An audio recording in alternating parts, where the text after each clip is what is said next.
Both Renee Cox's Hottentot Venus from 1994 and Lorna Simpson's Self-Possession from 1992 use representations of Black women's bodies to emphasize the theft of Black women's sovereignty by the law and the patriarchal gaze.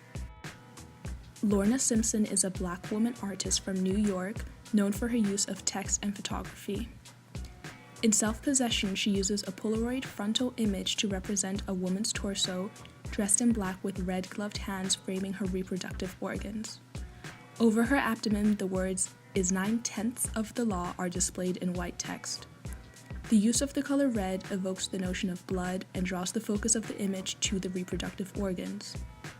The possessive placement of the hands is asserting ownership of the body, while the title and the text of this work focus on property rights. It raises the question of who's granted sovereignty over their own body, and how do you prove that your body is your own? The statement, 9/10 of the law, refers to the idea that ownership is easier to maintain if one has possession of something, or difficult to enforce if one does not.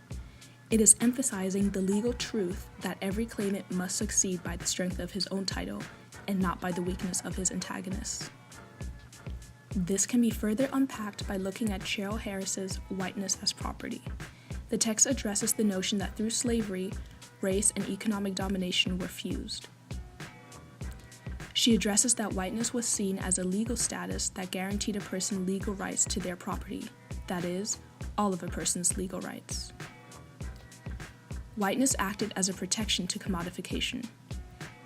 And defining whiteness was not a strict science and decided by what was accepted as common sense. The law legitimated the use of Black women's bodies as factories for enslaved property, as a means of increasing white slaveholders' property.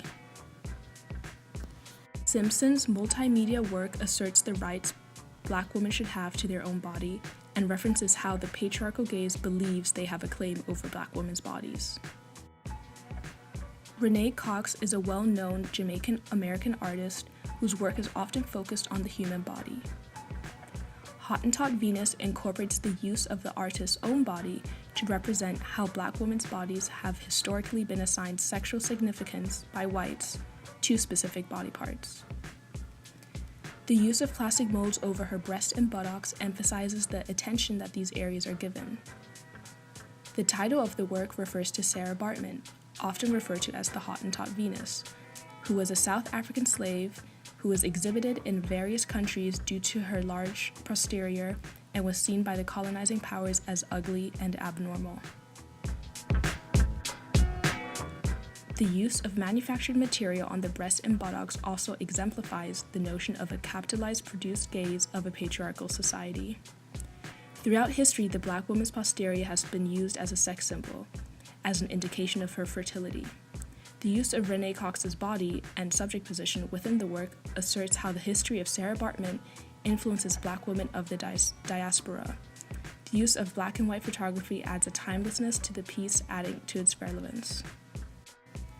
Both artists draw the viewer's attention to sexually significant body parts of the representations of Black women, examining the historical significance placed on these areas that affect women of the diaspora.